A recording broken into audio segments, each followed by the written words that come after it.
Tama nga si tatay. Isa siyang albularyo. Sino pa nga ba ang tutulungan niya kundi ang nangangailangan? Tungkulin niya yun. Pero ang nangyari, masyado yatang malaki ang hiningi ng tadhana. Alam naming binara siya, pero ang barang na yun, iba. Barang angin daw. Ano bang nangyari? Bakit siya binara? At sino ang gumawa nito? Kapag hiningan ka ng tulong, hanggang saan o gaano kalaki ang kaya mong ibigay? Bigay todo ka ba kung sumak lolo o iaangat mo lang ang ulo ng tao sa tubig at bahala na siyang lumangoy paahon? Ano ba ang kakayahan at prinsipyo mo sa pagtulong? Ang ibabahagi ko ngayon ay isang napakalaking karanasan ko sa pagiging albularyo. 8 taon na ang nakalipas nang magpagamot sa amin ng isang aswang. Hindi ko alam kung pagtulong ba ang tawag doon, o kawang gawa, o katangahan, o kabutihang loob. Ang naging kapalit kasi ng panggagamot at pagtulong na yun, maraming bagay ang nabago na hindi na pwedeng ibalik pa sa dati. Sa maniwala kayo't sa hindi, nangyari at totoo ang kwentong ito. Ako si Elsa, at ito ang aking kwento. Bago ko simulan ang istorya, huwag kalimutang mag-subscribe bilang suporta sa ating channel. Pako, nasaan ka na naman ba, bata ka?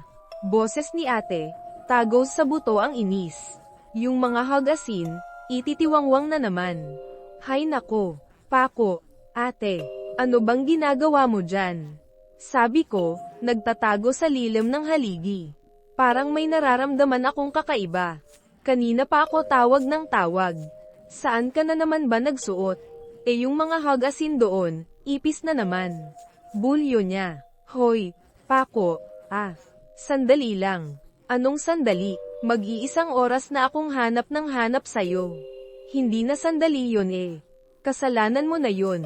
Kanina pa naman ako nandito sa sulok Pagtatanggol ko. Pero teka lang muna. Sarap mong kaltukan Huwag kang ang mamiloso po. Hugasan mo na yun bago pa dumating si tatay. Hay nako. Ewan ko sa'yo, ate. Hindi mo ba ako naiintindihan? Ano ba yang hindi mo naiintindihan? O hindi mo iniintindi ang sinasabi ko? Hugasan mo na yung mga kinainan. Tapos, boss, gawin mo na yung mga assignment mo, ha? Mas mahalaga ba yun kaya sa paparating? Tanong niya. Oo, at pag dumating yung sinasabi mo, uusok na naman yang tenga mong malaki. Kung sakali, pati puwet mo uusok kay tatay. Asar ko. Hay. Ako naman, buntong hininga niya. Mamaya na yung hagasin. Pati yung mga assignment, hindi rin si tatay yung parating. Ano? Pagmamatigas ko. Anong mamaya? Pako, sinasabi ko sa'yo, ha? Itatambak ko sa higan mo yung mga hagasin na yun pag napuno mo ako. Saka hindi ka nakikinig Hindi si tatay yung parating. Nagngingit-ngit na si ate. Pero sa huling sinabi nito, mas pabulong, mas seryoso ang tono at tingin nito habang nakasuksok sa isang haligi ng bahay. Sunod kong narinig ang dumaraming alulong ng mga aso sa paligid. Nakaamoy rin ako ng kung ano ang masangsang, pero mahina pa ang amoy. Pako, anong nangyayari? Pagtataka niya. Ate, may paparating. Hindi si tatay, sabi ko. Sino? Ano bang nangyayari, ate? Hindi mo talaga alam. Ha? Teka. Ano ba yan? Buti naman, mukhang napapansin mo na. Nararamdaman mo na ba? Malayo-layo pa sila, pero naririnig ko na. Nararamdaman ko na. Hay nako. Lakas naman ang loob nila para pumunta dito.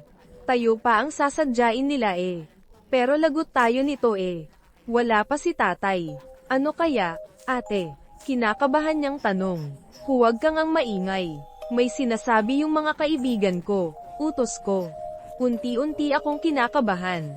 Pati hangin sa paligid, lumalamig na. Nahimik ang mga kuliglig, pero dumalas ang tunog ng mga tuko at butiki. Dumarami rin ang mga asong umaalulong.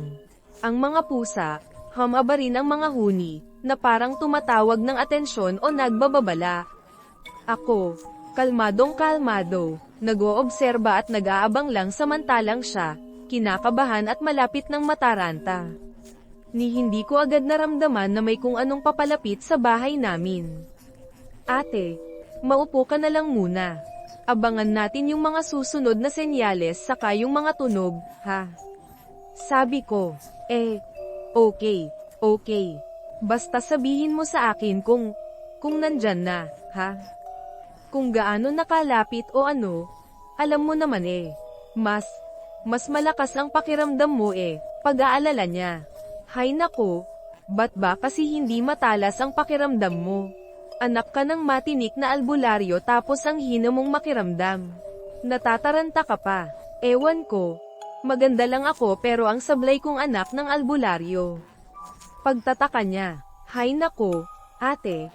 Hindi ka rin maganda tapos sablay kang albularyo. Yun lang yun, pang-aasar ko.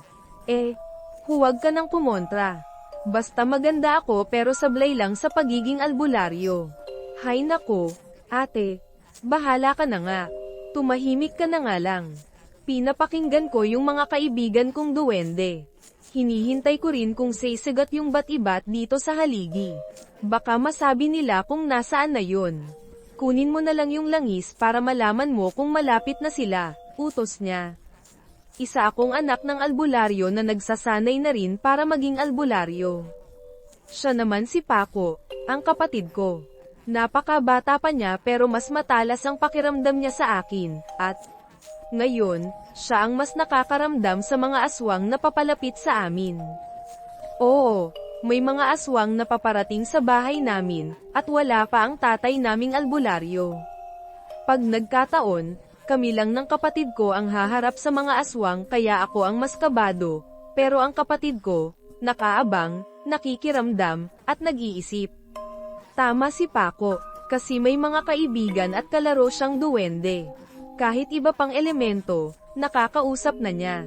Wala. Hindi kumukulo yung langis. Pati yung batong anteng-anteng, hindi pa rin umiinit Ibig sabihin, malayo pa, balita niya. Malayo pa nga ba? Paco, malapit na pero malayo pa. Ha? Anong? Naguguluhan niyang tanong. Anong malapit na pero malayo pa? Ang labo naman. Ano nga? Hay nako, ate. Malapit na nga pero malayo pa sila. Inulit mo lang Asar ko. Ipaliwanag mo nga kasi. Pakiusap niya. Yung pandaman nila, malapit na. Pero sila, malayo pa. Hay. Mas lumabo pwede pa yung mas maiintindihan ko naman. Ganito. Ate. Alam at nakikita na nila yung lugar, yung mga nangyayari dito kahit malayo pa naman sila. Yung mga alaga nila, nauna na. Nandito na at nasisagap nila kung ano yung nasisagap ng mga pinona nilang alaga, paglilinaw ko. Okay pero magulo pa rin. Basta gets ko na kahit paano. Hay nako, ate, sino yan? Gabi na, sino yan? Ni ayaw magsalita. Sino kaya yon? Nagtataka niyang tanong. Nako, ate, hindi talaga magsasalita yan. Basta huwag mong bubuksan, ha? Babala ko. Ibig sabihin, nandyan na yung, hindi, ate. Wala pa, hindi pa yan. Pero isa yan sa mga alaga nila. Lilito lang din tayo pag binuksan mo yan. Pati itong loob ng bahay natin, pati tayo, talagang makikita na rin nila. Mas makikita na nila tayo Teka, magsindi na lang tayo ng kamangyan, suhestyon niya. Nako, ate, buti naisip mo. Sige na, magsindi ka na. Minsan talaga, sarap mong kalbuhin Ako yung ate pero kung makotos ka, kung makasagot ka, pagpaparinig niya. Hay nako, kasi nga, ate, mas magaling ako. Oo na, sige na. Mas magaling ka ng albularyo. Hay nako. Pero maganda pa rin ako, biro niya. Hay anong sabi ng kaibigan mong duwende? Mas lumalapit na raw sila, ate. Pag-uusisa niya. Gaano kalapit? Malapit na ba? O malapit-lapit na raw? Pero para daw silang biglang huminto sa ngayon. Huminto? Ano yon? Paglalarawan ko. Baka nag-drive-thru. Biro niya. Hay nako, ate. Ang corny mo Kasi sabi mo, huminto. O baka naman na traffic. Saan ba daw dumaan? Tanong niya. Hay, parang hindi ka nagjo-joke no? Parang ganyan lang talaga kaya ng utak mo. Asar ko. Hay nako. Ay grabe ka, ha? Igagalang mo pa rin ako kasi ate mo ako. Nagjo-joke lang ako eh. Kinakabahan na kasi ako. Huminto sila, ate. Kasi nagtatawag pa sila ng puwersa. Baka ganun yun, palagay ko. Tao po, friend po. Boses sa labas. Naku. Teka lang, ate. Huwag. Sino po? Magandang buhay. Sino po? Elsie. Friend. Tao po. Taranta niyang sabi. Si Joma yun eh. Baka abutan siya doon ng aswang. Papasukin na natin, ate. Suhestyon ko. Hindi yan si Joma. Bangalam awa si Joma. Nanghiram pa sa'yo ng pamasahe. Paglilinaw niya. Shocks. Oo nga pala no. Hay nako. Ibig sabihin, yan na yung ano ba? Tanong ko. Hindi pa yan. Wala pa. Nililito lang tayo. Hirap mong kasama ang problema. Mukhang hindi umepekto yung kamangyan. Pag ganyan na, hindi na itataboy ng kamangyan yung mga aswang. Sabi ni tatay, mas mataas na uri daw yan pag ganyan, sabi niya. Ay oo nga pala, may sinabi nga palang ganun no. Nakalimutan ko na kasi. Nako naman, ate, konti lang naman talaga naalala mo eh, asar ko. Sabi nitong bat-ibat, mas bumilis na yung paglapit ng mga aswang. Ay nag-enlex na siguro. Elsie, tao po. Alam kong nandyan ka lang. Basta, ate, huwag na huwag kang sisigot. Yung mga bawang at asin, hawakan mo na, utos niya. Kainis naman. Ninenervyos na ako eh. Sana ba kasi si tatay? Sana mauna siyang dumating, pag-aalala ko. Lumalalim na ang gabi. Papalakas rin ang kabog ng dibdib ko. Kung ano-ano ang panlilinlang na ginagawa sa amin ng mga paparating na aswang. Hindi lang ang boses ng best friend ko ang ginamit nila. May kunwaring kapitbahay na tumatawag sa bakuran namin. Hindi namin pinagbuksan. Bawal din kahit sagutin man lang. Kahit ang silipin, hindi rin pwede. Akala namin ay puro panlilinlang lang ang susubukan ng mga aswang. Pero mas nakakabahala pa pala ang mga sunod nilang gagawin. Hala, parang tumahimik. Ano kayang ibig sabihin nun? Umatras na ba? Nag-U-turn na ba? Tanong ko. Hay nako, ate, U-turn ka dyan. Mas malala. Nako, ang hirap nito ha. Bakit? Sagot niya. Anong mangyayari? Biglang hindi ko na kasi marinig yung mga duwende. Pati yung bat-ibat, di ko na makausap. May ginawa sila dito sa lugar natin. Ewan ko na kung anong nangyayari ha. Pagtataka ko, ba't ganon? Ibig sabihin, tinanggalan tayo ng signal. Ganon ba yun? Para pala silang PLDTA. Walang paabi, mawawala ng koneksyon. Ni walang pa konsuelo ah. Ang sakit mo sa ulo. Manahimik ka na nga, ngayon. Tuloy, mas aasa tayo sa pakiramdam eh. Alam mo naman yung pakiramdam ko eh. Kaya mas ako yung aasa sa'yo, pagtataka ko. Hay nako, ate, wala ka ng pag-asa. Asar niya, grabe ka, palupit ka ng palupit sa akin ha. Kasi naman eh, dapat ikaw yung mas matalas sa atin eh, sabi ko. Oo na, maganda lang ako. Ay nako naman, si tatay. Nasaan na ba kasi si tatay? Sana naalala niya yung milk tea ko. Pag-aalala ko, grabe, inuna mo pa yung milk tea. Subukan nating makipag-usap sa mga elemento gamit yung tubig. Baka gumana pa yun, suhestyon niya. Biglang ang tumahimik ang paligid. Pero mas nakakabagabag ito. Nawalan pa kami ng ugnayan sa mga elementong kausap ni Paco. Si tatay, wala pa rin.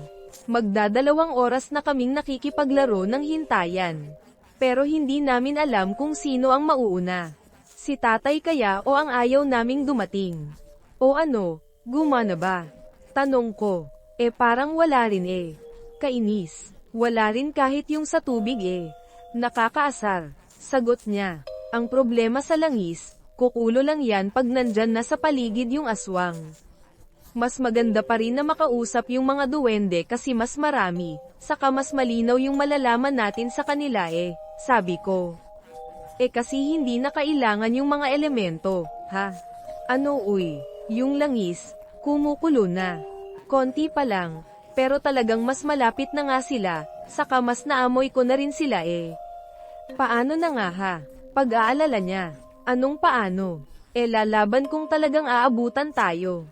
Yung buntot ng pagi saka mga asin at bawang. Yung mga bintana, paglalagyan na lang din natin ng asin at bawang. Yung walls natin, kalbo na. Pwede pa ba to? Sabi ko. Ano? Saan yung mas maayos na walls? Tanong niya. Hay nako, pwede na yan. Ilagay na lang din natin, bahala na. Nandyan na nga yata talaga. Wala pa naman, pero konting-konti na lang. Ano ba naman yan? Naku, sana may enforcer sa crossing para ma-traffic pa sila. Biro ko. Napakahirap kasi na wala dito si tatay Ang tagal naman noon. Bahala ka na nga dyan Ba pinuntahan yung pamilyang Nabarang. Kita mo naman yung lagay nung mga yun Nung isang araw na nagpunta tayo, punong-puno na ng insekto yung bahay nila. Tapos, pati yung baby nila, nangingitim na yung paa. Basta, sa ngayon, kailangan nating harapin to nang wala si tatay. Humanda ka na lang, pagpapalakas niya ng loob sa akin. Mas malinaw na yung mga tunog nila. Pero pahina na rin ng pahina. Ibig sabihin, malapit na talaga sila. Kasabay ng mga alulong ng mga aso, ang mga tunog ng pakpak, kakaibang ibon, at mga kakaibang ungol na unti-unting humihina.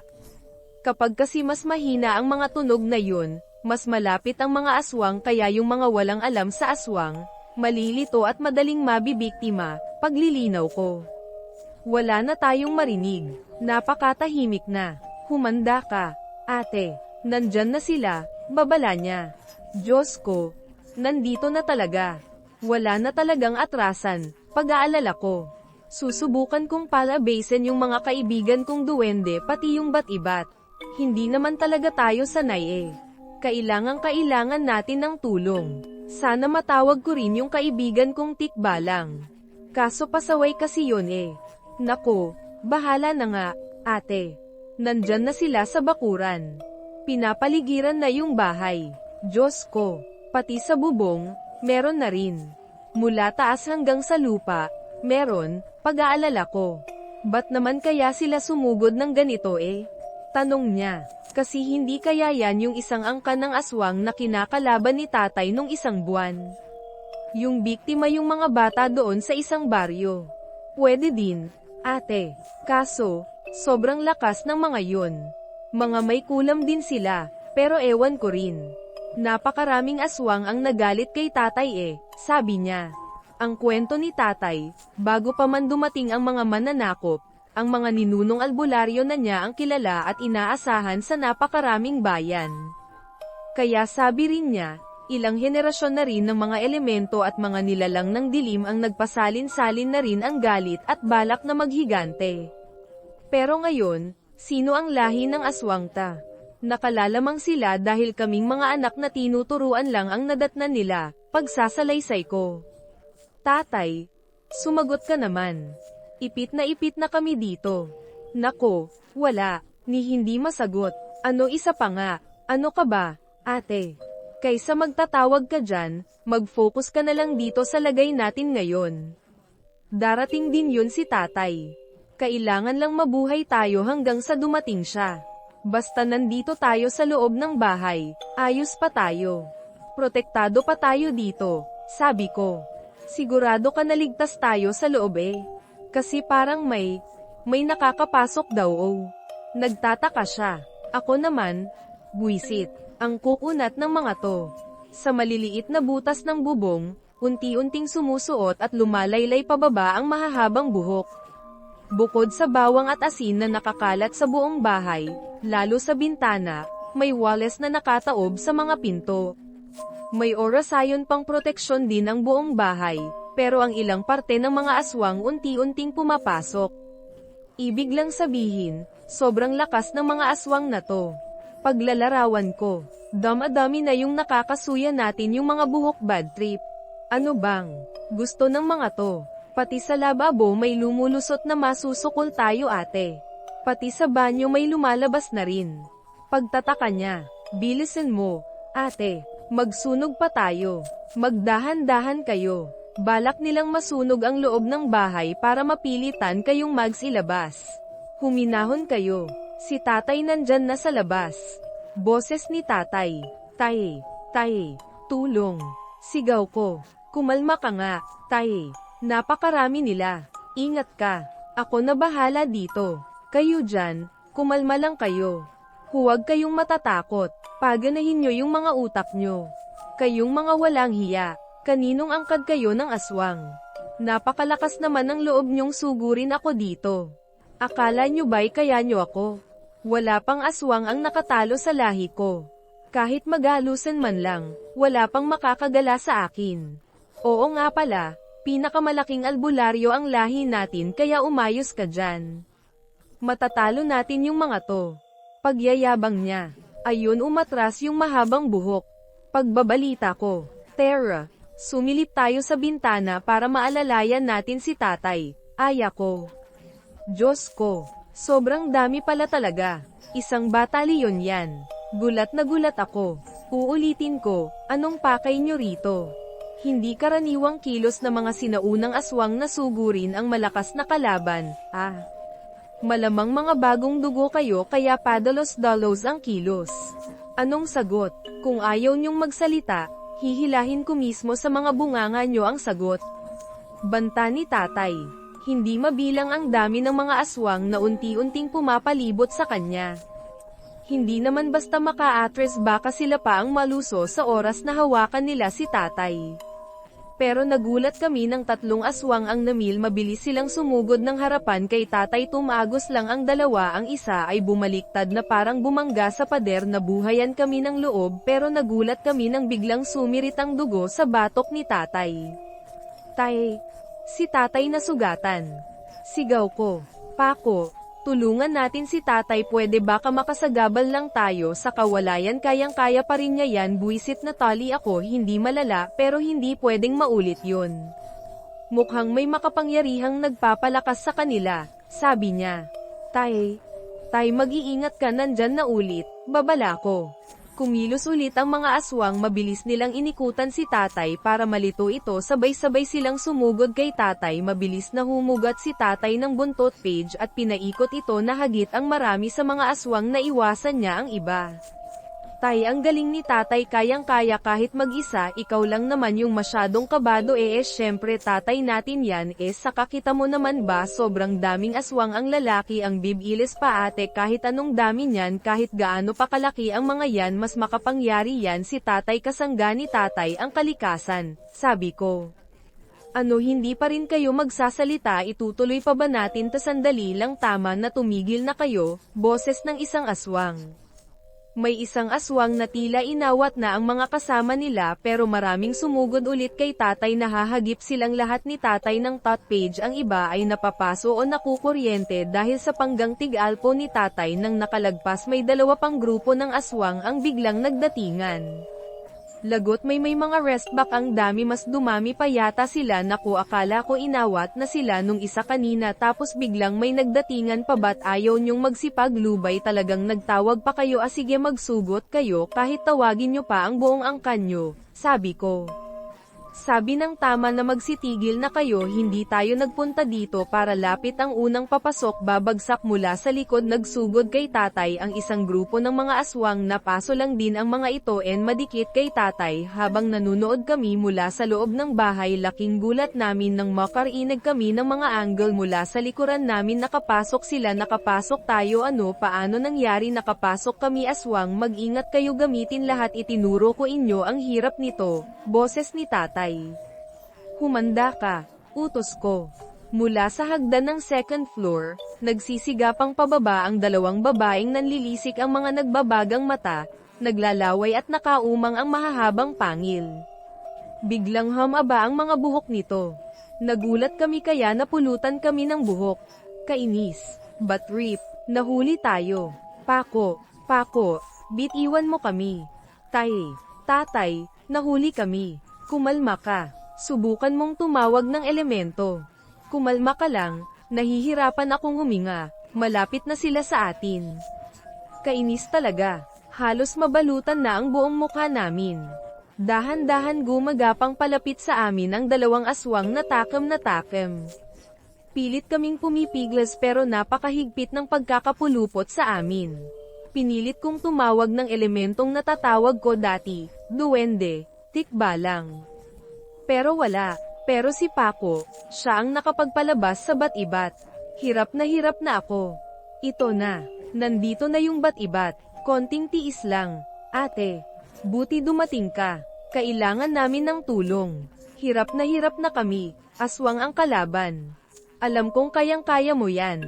Dali. Isang babaeng maljablo ang mukha, mataba at napakabaho yan ang bat-ibat. Nilapitan ng bat-ibat ang dalawang aswang. Nagsiatras ang dalawa. Sinubukan pang sugurin ng mga aswang ang bat-ibat pero hindi ito nagalusen. Pisikal na atake ang ginawa ng mga aswang, hindi ito tumalab dahil espiritu ng kalikasan ang bat-ibat. Nahirapan ng huminga ang mga aswang, lumuluwag din ang pagkakapulupot ng buhok. Nang tuluyang nawala ng malay ang mga aswang, nakalas na rin ang buhok ng mga ito sa amin ni Paco. Diyos ko, Paco, ayos ka lang. Ayos lang, ate. Ikaw ba? Muntik na akong mawalan ng balay pero kinaya naman. Salamat Saw, bat-ibat. Maraming salamat. Pero, pwede bang huwag ka munang umalis? Kailangan pa rin namin ang tulong mo. Napakaraming aswang pa doon sa labas, baka makapasok sila dito. Sige na, nakikiusap kami Saw, tulungan mo pa sana kami. Pumayag ang bat-ibat na tulungan pa rin kami dahil dumarami ang nakakapasok na aswang sa bahay. Nagsilabas na kami, protektado kami ng bat-ibat sa bawat sugod ng mga aswang sa labas. Siya ang humaharap sa mga sumusugod sa amin, si tatay naman tuloy sa pagharap sa walang humpay na pagsugod ng mga aswang. Kahit magdamag nating gawin to, walang problema, malalagas kayo bago pa sumikat ang araw. Elsa, Paco, ano na nangyari? Tay, ayos lang, tinulungan kami ng bat-ibat pero hindi pa rin nababawasan yung mga aswang, sabi ko. Tatapusin na natin to ngayon. Yung orasayon, naalala nyo. Malaking tulong ang kailangan natin sa kalikasan kaya kailangan ko kayo Hindi ko sure kung alam ko pa yun pero susundan ko na lang kayo. Hay nako, talaga naman, yung memory mo kasing ikli ng damit mo no. Grabe ka sa akin ha, naaalala ko naman hindi ko lang kabisado. Lumubay na nga muna kayo. Tara, gawin na natin.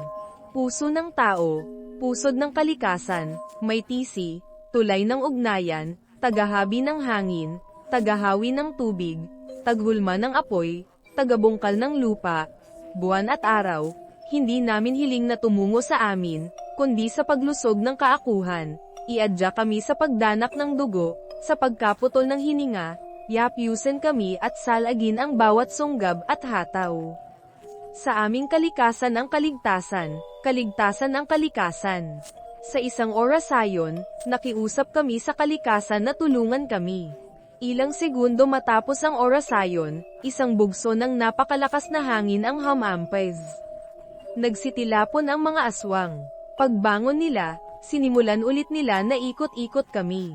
Unti-unting may nagbago sa hangin, para bang bumigat ito at naramdaman na to ng mga aswang. Anong nangyayari? Ang hirap gumalaw. Sinabi na sa inyo, tumigil kayo. O ano kayo ngayon?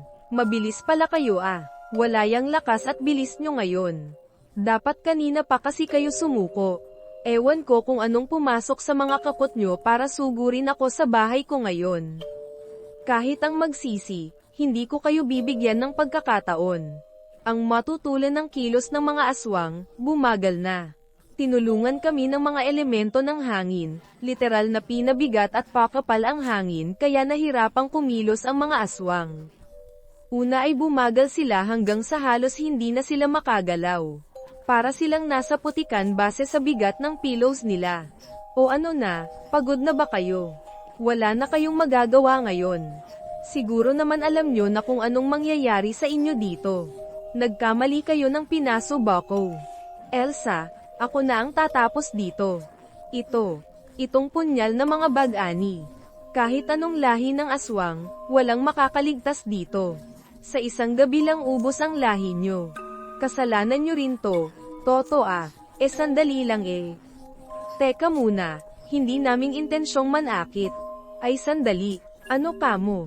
Isang batalyong aswang kayong sumugod dito tapos wala kayong intensyong manakit. Ano bang kagaguhan yan? Maniwala ka, pakinggan mo muna ako. Ang labo naman yan, kaming mga anak pa nga ang sasamantalahin nyo sana tapos biglang hindi kayo mananakit. Ano yon? Gusto lang kaming laruin, kilitiin. Ano ba naman kayo? Desperadong kilos na sumusugod kayo sa akin na alam nyong hindi kayo mananalo tapos ngayon biglang magmamakaawa kayo. Tama na to. Tatapusin ko na kayo dahil siguradong babalik kayo pag pinaligtas ko pa kayo ngayon ha. Maniwala ka, kailangan namin ng tulong mo. Ikaw lang ang pwedeng makatulong sa amin. Sinubukan lang namin ang kakayahan mo kung ikaw nga talaga ang hinahanap namin. Maawa ka, kailangan namin ang tulong mo. Ano? Sinusubukan nyo lang ako. Muntik mapahamak ang mga anak ko sa ginagawa nyo tapos sinubukan nyo lang pala ako. Lalo nyo lang pala akong ginalit sa kalokohang pinagsasabi nyo ah. Patawarin mo kami. Ako na ang humihingi ng dispensa. Aaminin ko, talagang sumobra ang marami sa amin. Hindi ko sila nakontrol pero ang talagang pakay namin saw ay magpatulong. Hindi mo naintindihan muntik nyong patayin ang pamilya ko. Tapos magpapatulong pala kayo. Humihingi ako ng tawad sa inyo. Bilang patunay ng paghingi ng tulong, heto ang ilan sa mga makapangyarihang bato ng aming angkan. Ibibigay namin ito, Saw, tulungan mo lang ang aming prinsipe. Kahit paano ito magsilbing kabayaran. Wala yan. Kung napatay nyo kami kanina, naglolokohan lang pala tayo dito, Wala akong tatanggapin kahit ano mula sa mga gaya ninyong umaatake ng patalikod. Tapos ang usapan, uunahin na kita. Oh, sige, ulo at puso ko ang ibibigay ko bilang kabayaran sa ginawa namin kanina. Basta sagipin mo lang ang buhay ng aming prinsipe. Bilang albularyo, alam kong kayang-kaya mong gawan ng paraan ang nangyari sa kanya. Tapusin mo ako, pero pakiusap, gamutin mo ang aming prinsipe. Tatapusin kita, ang mga kasama mo, pati ang prinsipe nyo, kung hindi ka ganyang klaseng tao. Alam kong may puso ka.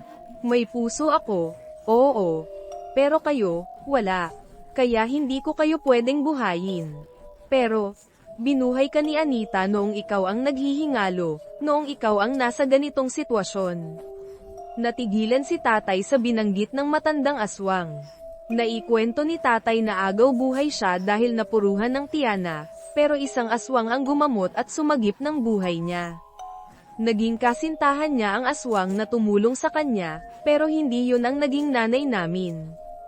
Kalahi namin si Anita, ang aswang na sumagip rin sa buhay mo. Tinulungan ka niya kahit ilang dekada kayong naglaban at kahit napatay mo ang lahat ng mga kapatid niya.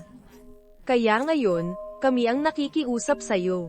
Kami naman ang may kailangan ng tulong mo. Buisit, hindi ko akalaing maririnig ko ulit ang pangalan ni Anita.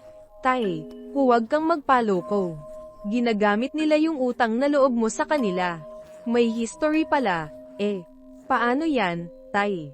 Alam ko yun, pero hindi na lang ito basta utang na loob. Albularyo pa rin ako. May kakayahan akong manggamot at tumulong, Pero sinugod nila kami kanina noong wala kayo. Saka paano tayo makakasiguro na hindi tayo aatakihin ulit pero sinugod nila kami kanina noong wala kayo. Saka paano tayo makakasiguro na hindi tayo aatakihin ulit ng mga. Tumigil ako. Ang galit ko, hindi pa rin nawawala. Alam ko, Elsa. Hindi madaling magtiwala matapos ang nangyari, sagot ni tatay. Pero albularyo ako. Tungkulin kong tumulong, kahit sa mga nilalang na dapat sana'y kinakalaban natin. Tungkulin. Muntik na kayong mamatay dahil sa tungkuling yan. Ano na ang gagawin natin? Tanong ko, halos pasiga. Bamantong hininga si tatay. May isang paraan lang para malaman natin kung ano talaga ang nangyari. Kailangan nating puntahan ang pinagmulan ng barang na sumasakit sa prinsipe. Puntahan. Tay, delikado. Baka patibong yan. Nag-aalala kong sabi. Alam ko ang panganib, Elsa. Pero wala tayong ibang pagpipilian. Kung gusto nating tulungan ang prinsipe at pigilan ang mga aswang na yun, kailangan nating sumugal. Tumingin ako kay Paco. Tahimik lang siya, pero nakikita ko sa mga mata niya ang pag-aalala. Sasama ako, sabi ni Paco. Kailangan ko kayong bantayan. Hindi, Paco, delikado para sayo. Manatili ka dito, sagot ni tatay. Hindi ako papayag na iwanan kayo. Mas kailangan niyo ako doon. Mas matalas ang pakiramdam ko sa mga panganib, pagmamatigas ni Paco. Alam kong hindi ko mapipigilan si Paco. Minsan, mas matigas pa siya sa bato. Kung sasama ka, kailangan mong sundin ang mga utos ko. Walang pagsuway, Paco, naiintindihan mo. Sabi ni tatay. Opo, tay. Sagot ni Paco. Kung ganun, maghanda na tayo. Kailangan nating umalis bago pa sumikat ang araw. Kinabahan ako. Hindi ko alam kung ano ang naghihintay sa amin, pero alam kong hindi ito magiging madali. Ang tanging alam ko lang, kailangan naming gawin ang lahat para protektahan ang aming pamilya at pigilan ang kasamaan na nagbabadya sa amin. Habang naghahanda kami, hindi ko maiwasang isipin si Anita. Ang aswang na minahal ni tatay. Kung buhay pa kaya siya, tutulungan niya kaya kami? O magiging kaaway din siya tulad ng mga aswang na to? Hindi ko alam ang sagot. Pero determinado akong harapin ang anumang panganib, para sa aking pamilya, at para sa alaala ni Anita. Bago pa man sumilay ang unang sinag ng araw, tahimik kaming lumisan sa aming tahanan. Si tatay sa unahan, bitbit ang kanyang buntot, pagi at punyal. Sumusunod ako, may dalang bag na puno ng mga antang-antang, bawang, at asin. Sa likod naman namin si Paco, nagbabantay sa paligid, matalas ang pakiramdam sa anumang kakaibang presensya. Ang aming patutunguhan, ang liblib na kabundukan sa Hilaga. Ayon kay tatay, doon matatagpuan ang mambabarang na sumasakit sa prinsipe ng mga aswang. Isang lugar na hindi basta-basta nararating, isang lugar na puno ng mga lihim at panganib. Habang naglalakad kami, ramdam ko ang kakaibang enerhiya sa paligid.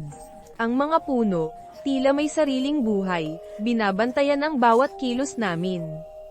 Ang hangin, malamig at nakakakilabot, bumubulong ng mga salitang hindi ko maintindihan. May nararamdaman ka ba, Paco? Tanong ni tatay. Opo, tay. Parang may nagmamasid sa atin. Marami sila, pero nagtatago sa dilim, sagot ni Paco. Mag-ingat tayo. Huwag tayong magtiwala sa kahit sino, babala ni tatay. Lumipas ang mga oras. Patuloy kami sa paglalakad, hindi alintana ang pagod at gutom. Hanggang sa marating namin ang isang madilim na gubat. Dito na tayo, sabi ni tatay. Dito nagtatago ang mambabarang. Napakadilim sa loob ng gubat. Ang mga puno, halos hindi na may sanagan ng araw. Ang lupa, basa at madulas. Ang amoy, masangsang at nakakasulasok. Tay, parang ayoko na, sabi ko, nanginginig sa takot. Huwag kang matakot, Elsa. Nandito ako. Hindi kita pababayaan, sagot ni tatay, hinawakan ang kamay ko. Nagpatuloy kami sa pagpasok sa gubat. Habang papalalim kami, lalong tumitindi ang takot ko. Parang may mga mata na nakatingin sa amin mula sa dilim. Biglang huminto si Paco. Tay, may paparating. Sigaw niya. Mula sa dilim, lumitaw ang mga nilalang na hindi ko maipaliwanag. May mga itsurang tao, pero may mga pakpak ng paniki at mga pangil ng aso. Mga aswang. Kayo ang mga albularyo, sabi ng isa sa mga aswang. Bakit kayo narito? Hinahanap namin ang mambabarang na sumasakit sa prinsipe nyo, sagot ni tatay. Hindi namin kayo papayagan na makita siya. Umalis na kayo bago pa kayo mapahamak, sabi ng aswang. Hindi kami aalis hanggat hindi namin nakikita ang mambabarang, pagmamatigas ni tatay. Nagngit-ngit ang mga aswang. Sumugod sila sa amin. Mabilis na kumilos si tatay. Pinaikot niya ang kanyang buntot pagi, tinamaan ang mga aswang. Ako naman, naghagis ng bawang at asin, panlaban sa mga masasamang espiritu. Si Paco, nagtatawag ng mga elemento, tinutulungan kami sa aming pakikipaglaban. Mahaba at madyugaw ang labanan. Marami sa mga aswang ang aming napatumba, pero marami pa rin ang sumusugod sa amin. Elsa, Paco, tumakbo na kayo. Ako na ang bahala dito. Sigaw ni tatay. Hindi ka namin iiwan, tay. Sigaw ko. Pero alam kong hindi namin kayang talunin ang lahat ng mga aswang. Kailangan naming gumawa ng paraan para makatakas. Hinawakan ko ang kamay ni Paco. Paco, gamitin mo ang kapangyarihan mo. Kailangan nating makatakas, sabi ko. Tumango si Paco. Pumikit siya at nagbulong ng mga salitang hindi ko maintindihan.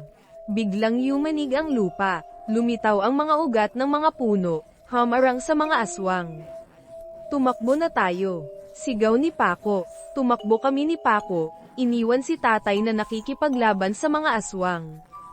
Alam kong delikado ang ginagawa namin, pero wala na kaming ibang pagpipilian. Habang tumatakbo kami, narinig namin ang sigaw ni tatay. Kinabahan ako. Natatakot ako na baka napahamak siya. Pero kailangan naming magpatuloy. Kailangan naming makahanap ng tulong para kay tatay. Lumipas ang ilang oras bago kami nakarating sa isang maliit na baryo. Sinalubong kami ng mga tao. Ikinwento namin sa kanila ang nangyari. Hindi kayo ligtas dito, sabi ng isang matandang lalaki. Ang mambabarang, may kapangyarihan sa buong kabundukan. Baka sinusundan na kayo. Ano pong gagawin namin? Tanong ko. Kailangan niyong humingi ng tulong sa isang mangkukulam, sagot ng matanda. Siya lang ang makakatulong sa inyo para talunin ang mambabarang. Saan po namin siya hahanapin? Tanong ni Paco. Nakatira siya sa tuktok ng bundok Makiling. Pero mag-ingat kayo, marami ring panganib doon, sagot ng matanda. Nagpasalamat kami sa mga tao sa baryo. Nagpahinga kami ng kaunti, bago nagpatuloy sa aming paglalakbay. Alam kong mahirap ang aming haharapin. Pero determinado akong gawin ang lahat para iligtas si tatay at pigilan ang kasamaan na nagbabadya sa aming mundo. Bago pa man sumilay ang unang sinag ng araw, tahimik kaming lumisan sa aming tahanan. Si tatay sa unahan, bitbit ang kanyang buntot pagi at punyal. Sumusunod ako, may dalang bag na puno ng mga antang-antang, bawang, at asin. Sa likod naman namin si Paco, nagbabantay sa paligid, matalas ang pakiramdam sa anumang kakaibang presensya. Ang aming patutunguhan, ang liblib na kabundukan sa Hilaga. Ayon kay tatay, doon matatagpuan ang mambabarang na sumasakit sa prinsipe ng mga aswang. Isang lugar na hindi basta-basta nararating, isang lugar na puno ng mga lihim at panganib. Habang naglalakad kami, ramdam ko ang kakaibang enerhiya sa paligid. Ang mga puno, tila may sariling buhay, binabantayan ang bawat kilos namin. Ang hangin, malamig at nakakakilabot, bumubulong ng mga salitang hindi ko maintindihan. May nararamdaman ka ba, Paco? Tanong ni tatay. Opo, tay. Parang may nagmamasid sa atin. Marami sila, pero nagtatago sa dilim, sagot ni Paco. Mag-ingat tayo. Huwag tayong magtiwala sa kahit sino, babala ni tatay. Lumipas ang mga oras. Patuloy kami sa paglalakad, hindi alintana ang pagod at gutom. Hanggang sa marating namin ang isang madilim na gubat. Dito na tayo, sabi ni tatay. Dito nagtatago ang mambabarang. Napakadilim sa loob ng gubat. Ang mga puno, halos hindi na may sanagan ng araw. Ang lupa, basa at madulas. Ang amoy, masangsang at nakakasulasok. Tay, parang ayoko na, sabi ko, nanginginig sa takot. Huwag kang matakot, Elsa. Nandito ako. Hindi kita pababayaan, sagot ni tatay, hinawakan ang kamay ko. Nagpatuloy kami sa pagpasok sa gubat. Habang papalalim kami, lalong tumitindi ang takot ko. Parang may mga mata na nakatingin sa amin mula sa dilim. Biglang huminto si Paco. Tay, may paparating, sigaw niya. Mula sa dilim, lumitaw ang mga nilalang na hindi ko maipaliwanag. May mga itsurang tao, pero may mga pakpak ng paniki at mga pangil ng aso. Mga aswang. Kayo ang mga albularyo, sabi ng isa sa mga aswang. Bakit kayo narito? Hinahanap namin ang mambabarang na sumasakit sa prinsipe nyo, sagot ni tatay. Hindi namin kayo papayagan na makita siya. Umalis na kayo bago pa kayo mapahamak, sabi ng aswang. Hindi kami aalis hanggat hindi namin nakikita ang mambabarang, pagmamatigas ni tatay. Nagngit-ngit ang mga aswang. Sumugod sila sa amin. Mabilis na kumilos si tatay. Pinaikot niya ang kanyang buntot pagi, tinamaan ang mga aswang. Ako naman, naghagis ng bawang at asin, panlaban sa mga masasamang espiritu. Si Paco, nagtatawag ng mga elemento, tinutulungan kami sa aming pakikipaglaban. Mahaba at madyugo ang labanan. Marami sa mga aswang ang aming napatumba, pero marami pa rin ang sumusugod sa amin. Elsa, Paco, tumakbo na kayo. Ako na ang bahala dito, sigaw ni tatay. Hindi ka namin iiwan, tay, sigaw ko. Pero alam kong hindi namin kayang talunin ang lahat ng mga aswang. Kailangan naming gumawa ng paraan para makatakas. Hinawakan ko ang kamay ni Paco. Paco, gamitin mo ang kapangyarihan mo. Kailangan nating makatakas, sabi ko. Tumango si Paco. Pumikit siya at nagbulong ng mga salitang hindi ko maintindihan. Biglang yumanig ang lupa, lumitaw ang mga ugat ng mga puno, hamarang sa mga aswang. Tumakbo na tayo, sigaw ni Paco. Tumakbo kami ni Paco, iniwan si tatay na nakikipaglaban sa mga aswang. Alam kong delikado ang ginagawa namin, pero wala na kaming ibang pagpipilian. Habang tumatakbo kami, narinig namin ang sigaw ni tatay. Kinabahan ako. Natatakot ako na baka napahamak siya. Pero kailangan naming magpatuloy. Kailangan naming makahanap ng tulong para kay tatay. Lumipas ang ilang oras bago kami nakarating sa isang maliit na baryo. Sinalubong kami ng mga tao. Ikinwento namin sa kanila ang nangyari. Hindi kayo ligtas dito, sabi ng isang matandang lalaki. Ang mambabarang, may kapangyarihan sa buong kabundukan. Baka sinusundan na kayo. Ano pong gagawin namin? Tanong ko. Kailangan niyong humingi ng tulong sa isang mangkukulam, sagot ng matanda. Siya lang ang makakatulong sa inyo para talunin ang mambabarang. Saan po namin siya hahanapin? Tanong ni Paco. Nakatira siya sa tuktok ng bundok Makiling. Pero mag-ingat kayo, marami ring panganib doon, sagot ng matanda. Nagpasalamat kami sa mga tao sa baryo. Nagpahinga kami ng kaunti, bago nagpatuloy sa aming paglalakbay. Alam kong mahirap ang aming haharapin. Pero determinado akong gawin ang lahat para iligtas si tatay at pigilan ang kasamaan na nagbabadya sa aming mundo. Hindi pa sumisikat ang araw nang magsimula kaming umakyat sa bundok Makiling. Balot ng hamog ang paligid, at ang mga puno, tila mga naglalakihang anino na nagbabantay sa aming bawat hakbang. Ate, parang may sumusunod sa atin, bulong ni Paco. Alam ko, huwag kang mag-alala, handa ako, sagot ko, hinigpitan ang hawak sa aking punyal. Ilang oras kaming naglakad nang marating namin ang isang maliit na kubo na gawa sa kahoy. Napapaligiran ito ng mga kakaibang halaman at mga anteng-anteng. Dito nakatira ang mangkukulam, sabi ni Paco. Kumatok ako sa pinto. Matagal bago ito bumukas. Isang matandang babae na may kulubot na mukha at mapanuring mga mata ang sumalubong sa amin. May suot siyang itim na balabal at may hawak na baston na gawa sa kahoy. Alam ko kung bakit kayo narito, sabi ng mangkukulam. Hinahanap nyo ang mambabarang na sumasakit sa prinsipe ng mga aswang. Paano nyo po nalaman? Tanong ko. Alam ko ang lahat ng nangyayari sa kabundukan, sagot ng mangkukulam. Pero hindi ako basta-basta tumutulong. Kailangan ninyong patunayan na karapat-dapat kayo sa aking tulong. Ano pong kailangan naming gawin? Tanong ni Paco. Kailangan ninyong hanapin ang isang bulaklak na nagtataglay ng lunas sa anumang sakit. Tumutubo ito sa pinakamataas na bahagi ng bundok, sa gitna ng mga naglalakihang bato. Pero mag-ingat kayo, binabantayan ito ng isang halimaw, sabi ng mangkukulam. Hindi kami nagdalawang isip. Alam naming delikado ang aming haharapin, pero kailangan naming gawin ang lahat para iligtas si tatay. Nagpasalamat kami sa mangkukulam at nagpaalam. Muling kaming naglakad, patungo sa pinakamataas na bahagi ng bundok. Habang umaakyat kami, lalong tumitindi ang panganib. May mga naglalakihang ahas na humaharang sa aming daan. May mga halimaw na may matutulis na kuko at mga pangil ang sumusugod sa amin. Pero hindi kami nagpatinag. Gamit ang aming mga punyal at anteng-anteng, nilabanan namin ang mga halimaw. Hindi kami titigil hanggat hindi namin nakukuha ang bulaklak.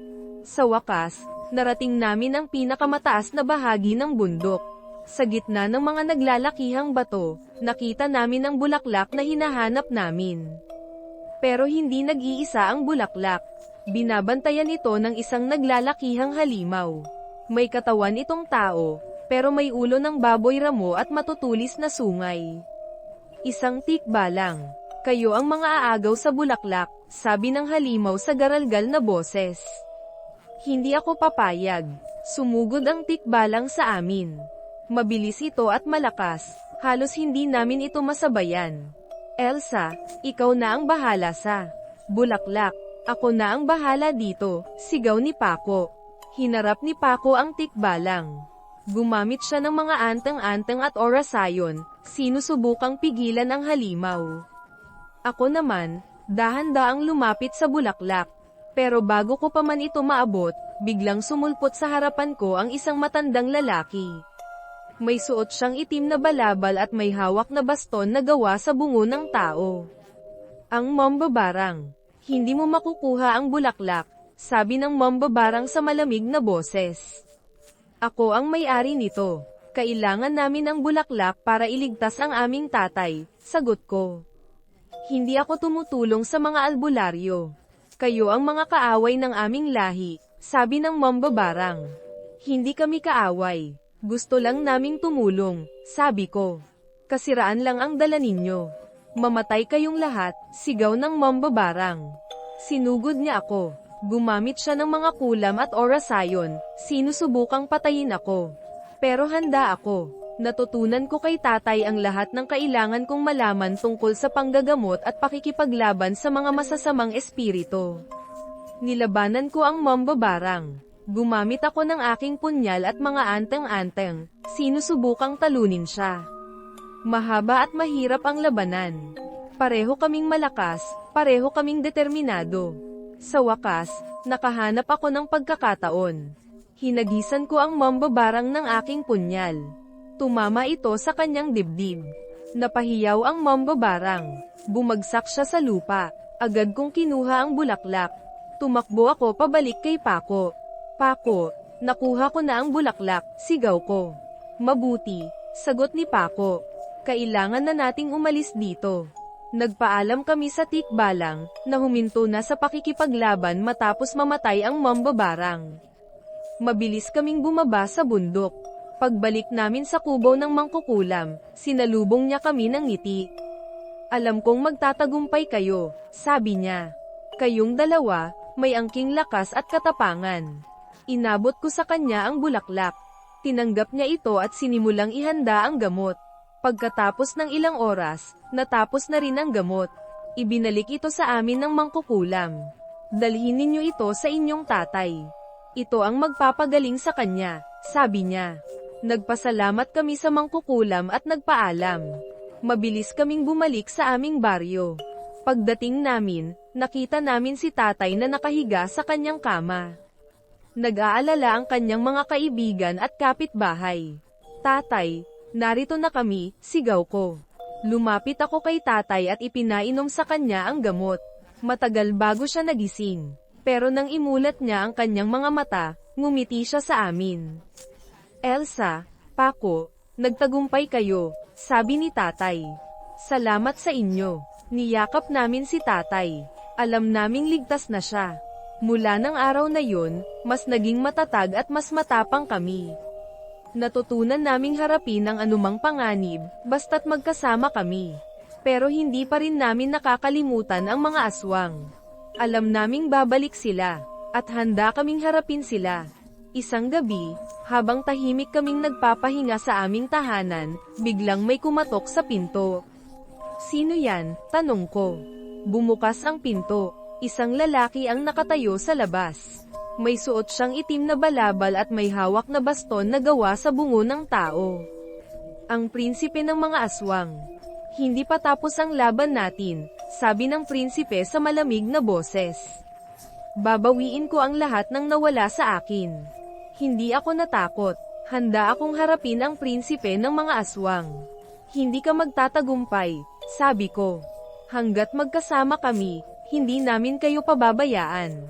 Ngumiti ang prinsipe. Kung ganun, labanan na natin, sabi niya. At nagsimula ang huling laban.